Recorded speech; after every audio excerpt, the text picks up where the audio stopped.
Assalamualaikum warahmatullahi wabarakatuh. Perkenalkan, nama saya Ade Arza Salsabila, nomor BP 22 10 11 95 31 0057. Saya akan menjawab pertanyaan kuis. Yang pertama, ceritakan deskripsi perkembangan teknologi dari zaman ke zaman.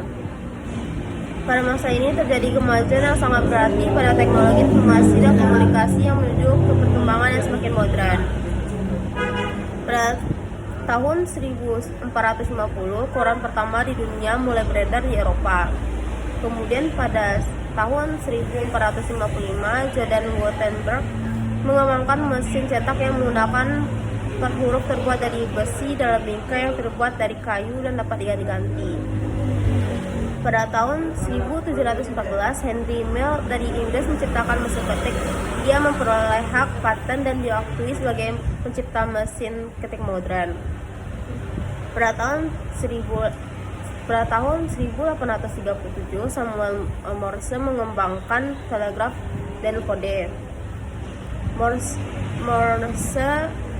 bersama Sir William Cooke dan Sir Charles Wheatstone yang dikirim secara elektronik pada jarak jauh menggunakan kabel. Selanjutnya pada 1843 tercipta jalur telegraf jarak jauh. Pada tahun 1861 Coleman Sellers menciptakan alat yang bernama kinematoskop yang berfungsi sebagai mesin pemutar slide pertama di dunia. Soal yang kedua, jelaskan komponen TIC dan contohnya. Dia terbagi dari dua, yaitu pertama perangkat keras atau hardware, yang kedua perangkat lunak atau software. Hardware yaitu perangkat komputer yang digunakan oleh seorang operator atau brainware. Brainware terdiri dari prosesor, memory card, peripheral, atau kabel data. Yang kedua ada perangkat lunak software, yaitu media yang menjembatani antara hardware dan brainware atau operator. Software ini dapat membantu mengoptimalkan fungsi hardware dengan menerjemahkan berbagai instruksi yang diberikan oleh operator. Software dapat dibagi menjadi dua, yaitu software system. Software system atau kita kenal dengan operating system atau OS. Dengan adanya OS, maka hardware bisa menjalankan software aplikasi untuk digunakan oleh user atau operator. Beberapa OS yang populer diantaranya Windows, Linux, Unix. Yang kedua ada software aplikasi. Ini merupakan aplikasi pendukung yang berada pada OS untuk memaksimalkan kinerja komputer. Beberapa software aplikasi yang cukup populer diantaranya Microsoft Office, Photoshop, CorelDRAW, atau AutoCAD. Yang ketiga, ceritakan isi makalah saudara tentang prosesor dan sistem operasi.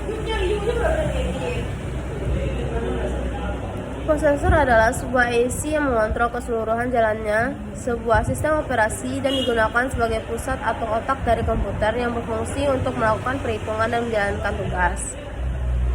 Fungsi utama dari CPU adalah melakukan operasi aritmatika dan logika terhadap data yang diambil dari memori atau dari informasi yang dimasukkan melalui beberapa perangkat keras seperti papan ketik, pemindai, tuas kontrol, maupun titus.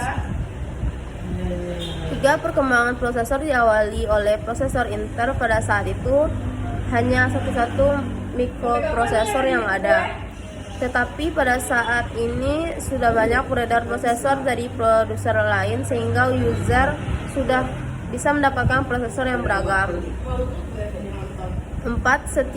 Dengan setiap puncak jam, prosesor melakukan tindakan yang sesuai dengan sebuah instruksi atau bagian daripadanya.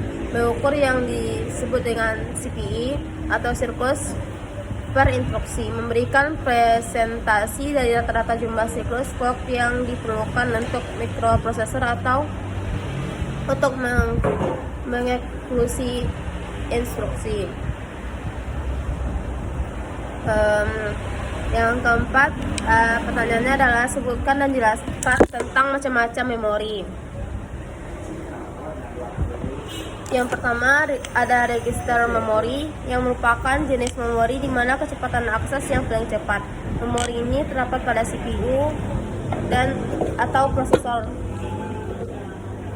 Contohnya register data, register alamat, stack pointer register, memory address register.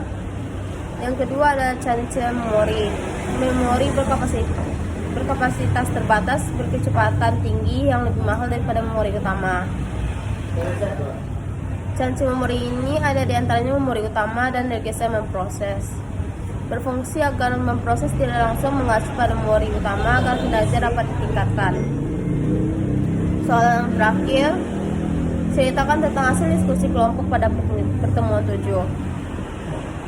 Ekonomi digital merupakan sebuah fenomena sosial yang mempengaruhi sistem ekonomi, di mana fenomena tersebut mempunyai karakteristik sebagai sebuah ruang intelijen, meliputi informasi, berbagai akses terhadap instrumen informasi, kapasitas informasi, dan memproses informasi.